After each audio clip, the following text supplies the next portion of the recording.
This is San Salvador, capital city of El Salvador, the smallest but most densely populated republic in Central America, it being estimated that each square mile of land supports an average of 136 inhabitants. The paving of the capital city and the building of modern highways cost millions of dollars, but the outlay has developed motor transportation in El Salvador to a degree not yet approached in any other country of Central America. This is a section of the Pan American Highway, extending itself across the country for a distance of 180 miles, making El Salvador the first Latin American country to complete its portion of that great international highway, which will eventually reach in one continuous road from Alaska to Argentina. The government of El Salvador is democratic, and every citizen over 18 years of age is not only entitled to vote, but is legally obliged to do so. Although the constitutional laws of the country guarantee freedom of worship for all, the great majority of its inhabitants are Roman Catholics. Among the beautiful churches of San Salvador is the cathedral in Plaza Bolivar.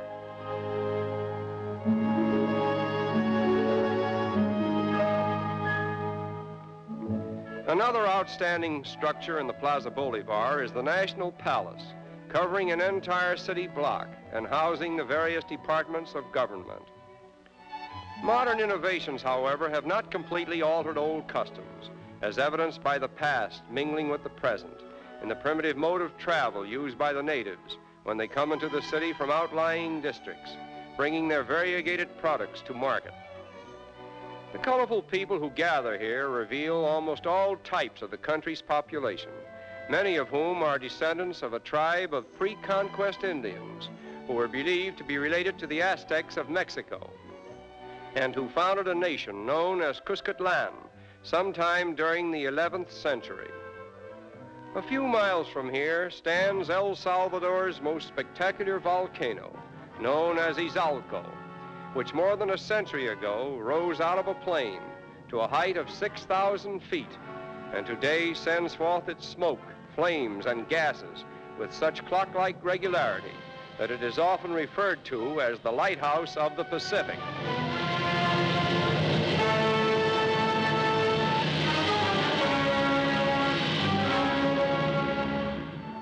The whole of El Salvador is of volcanic origin, and its soil particularly lends itself to the production of agricultural products, which have been instrumental in developing a product known as henequen.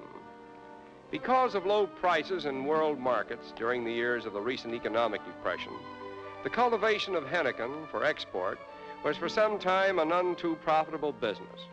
But in recent years, the government has been encouraging a wide development of agriculture, and since sugar and coffee, as well as many other products, must be shipped to market in henequen bags, it was decided to develop the growth and production of henequen on a large scale.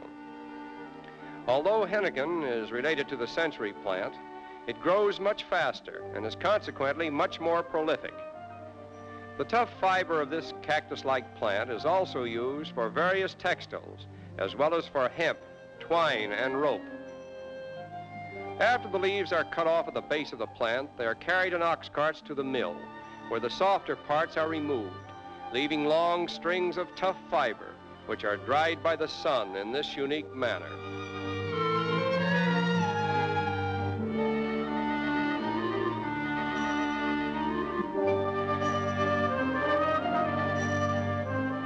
Making binder twine is one of the most important usages of this strong fiber. During the First World War, the United States alone consumed over 200,000 pounds per year of binder twine made of henequen, and grain growers of other nations used about half that amount. The dried product is carried back to the mill and then packed in bales for delivery to local markets, as well as for export trade. Volcanic soil in high altitudes is believed to be most suitable for the growth of the best coffee, as in this region where numerous coffee fincas or plantations cover the slopes of the volcanoes and provide a lucrative industry for the landowners.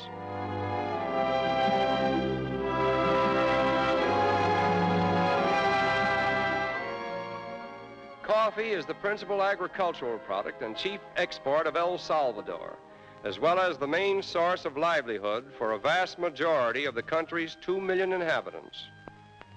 During the coffee picking season, the whole countryside suddenly comes to life, and thousands of laborers swarm amongst the coffee plants, which grow best in the shade of other trees. The coffee berries, when picked, resemble red cherries.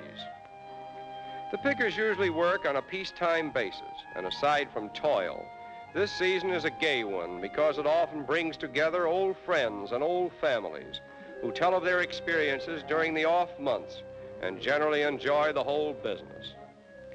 As simple as the work is, there is no machine that can replace the human hand.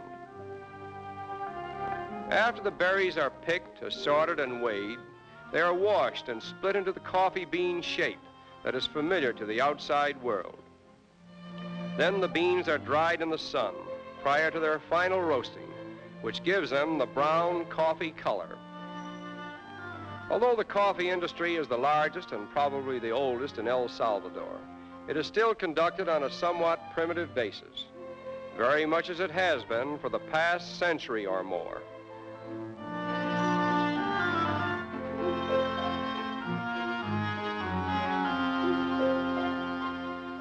One of the characteristic traits of the El Salvadorians is cleanliness, and wherever we go in this little country, we find groups of native women scrubbing clothes and running streams like this. "Don't look at the camera" has been a common saying since motion pictures were invented, but we don't object to these women looking at our camera because we are eager to get a good look at them. All right, ladies, stand up. Thank you. Now give us a little smile, please. That's it. And this is what we mean when we say a smile is the same in all languages.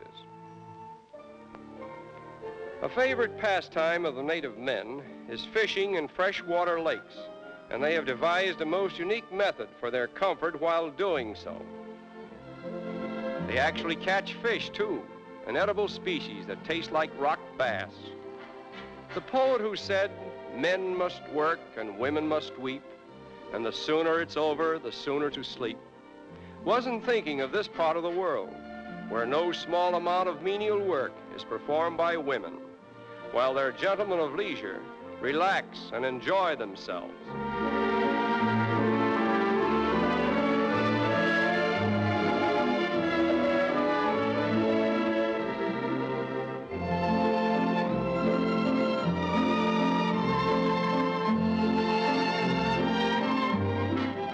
And it is here that we conclude our impressions of picturesque El Salvador.